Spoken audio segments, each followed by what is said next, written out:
Bom, reunião do presidente Jair Bolsonaro com governadores. O repórter Antônio Maldonado acompanha, traz as últimas informações, direto para Brasília. Você, Antônio Maldonado. Olha, Thiago, isso mesmo.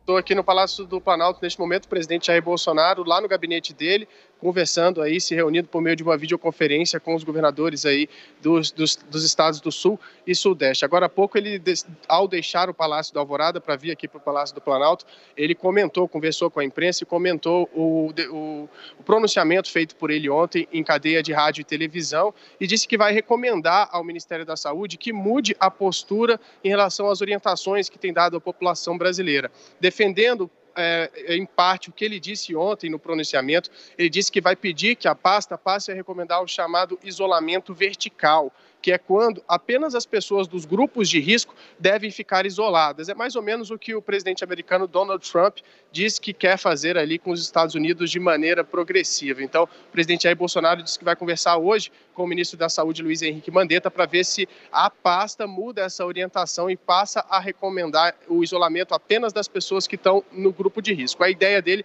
é proteger a economia brasileira e evitar aí um aumento exponencial no número de desempregados no país. Vamos ouvir aí o que disse o presidente Jair Bolsonaro nessa entrevista coletiva na manhã de hoje, lá na porta do Palácio da Alvorada. Hoje vamos definir essa situação. Tem que ser, não tem outra alternativa. Vai mudar então a orientação do Ministério? A orientação vai ser o vertical daqui para frente. Os dois não. Vou conversar com ele e tomar a decisão. Presidente, não escreva que já decidi não. Vou conversar com o Mandetta. Depende ainda de aval. É praticamente possível isolar só a população de risco, presidente? Cara, você tem que isolar que você pode, pô. Tá todo mundo isolado, cara, como é que não dá pra isolar? Você quer que eu faça o quê? Eu tenho o poder de pegar cada idoso lá e levar pro lugar. Fica aí, tá aqui uma pessoa pra te tratar. É a família dele, tem que cuidar dele em primeiro lugar, rapaz. O povo tem que deixar. E deixar tudo nas costas do poder público. Aqui não é uma ditadura, porque é democracia, pô. A família em primeiro lugar. Esse foi o discurso que me elegeu, inclusive. O responsável por esse jogo, porque a minha mãe de 92 anos, são seus meia dúzia filhos. Nós que somos responsáveis pela minha mãe no momento. Tá? Em último lugar, se não tiver ninguém, daí um asilo, um estado, seja quem for. É idosos, o que entraria? Idosos que têm comorbidades. É mais de duas ou mais doenças. Presidente, o senhor foi... O presidente Jair Bolsonaro, Thiago e Kalina, ele também falou sobre essa reunião que acontece neste momento aqui no Palácio do Planalto com os governadores aí dos estados do Sul e Sudeste. E ele criticou diretamente aí os governadores, os comandantes estaduais do estado de São Paulo e do estado do Rio de Janeiro, João Dória e Witzel, justamente porque, segundo ele, esses governadores, esses comandantes estão fazendo demagogia, tentando aí usar da política para conseguir votos, enfim, para tentar atrapalhar o governo dele. Vamos ver aí o que disse o presidente da República sobre os governadores do Rio de Janeiro e do estado de São Paulo. Alguns poucos governadores, não são todos, em especial Rio e São Paulo, estão fazendo uma demagogia barata em cima disso, para esconder outros problemas, se colocam junto à mídia como salvadores da pátria, como o Messias que vai salvar os seus estados e o Brasil do caos. Fazem política o tempo todo. Não é esse o caminho que o Brasil deve seguir. Pois é, gente, eu perguntei ao presidente Jair Bolsonaro sobre qual seria o tom desse diálogo, dessa conversa, dessa videoconferência com os governadores. E ele disse que acreditaria que o tom seria bastante ameno, já que a expectativa era para falar apenas em relação a questões econômicas, como, por exemplo, as dívidas que os estados têm com a União, que ele vai suspender esse pagamento, enfim, para facilitar também que os estados utilizem, tenham mais dinheiro em caixa para aí implementar ações no sentido de combater aí a epidemia do coronavírus. Então, o presidente Jair Bolsonaro está agora aqui no terceiro andar do Palácio do Planalto, onde funciona o gabinete dele, conversando com os governadores. Essa reunião, essa videoconferência não está sendo transmitida, então a gente não vai saber do tom exatamente de como está sendo essa conversa, esse diálogo entre eles. Mas logo depois aí, essa reunião, essa videoconferência está marcada para acabar logo mais às 10 horas da manhã. Em seguida, a gente deve ter, pelo menos por parte aí dos governadores, um posicionamento sobre os resultados dessa videoconferência. Tá certo, Maldonado. Você volta a qualquer momento com outras informações.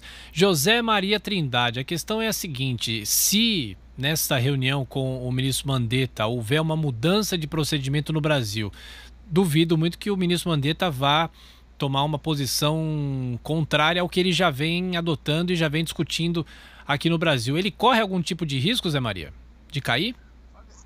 Olha, Tiago, o próprio ministro Mandetta, anteontem, ele fez uma referência muito séria sobre as repercussões econômicas desse processo em andamento no Brasil. E ele mesmo, Mandetta, disse que alguns governadores exageraram.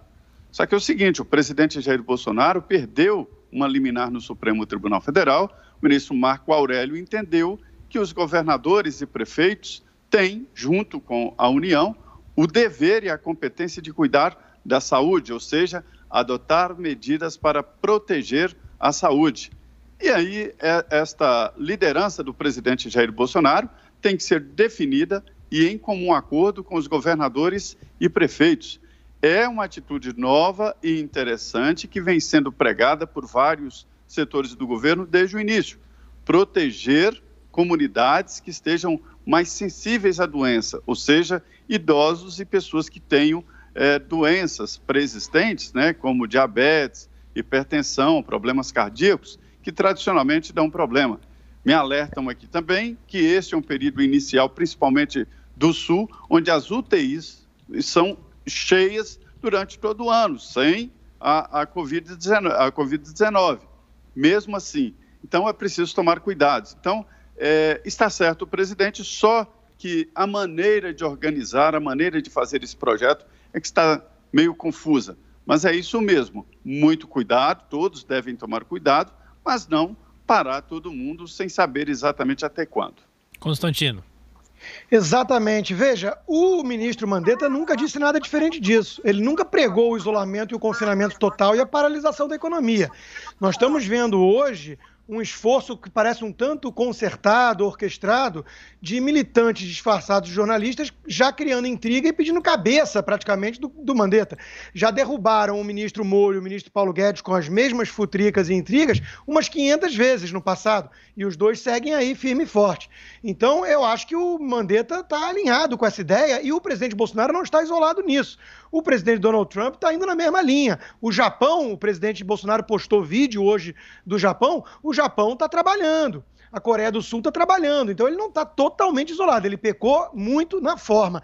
E outra coisa que eu acho curioso, Tiago, é que tem muita gente que sempre acusou o Bolsonaro de autoritário, até de fascistoide, né?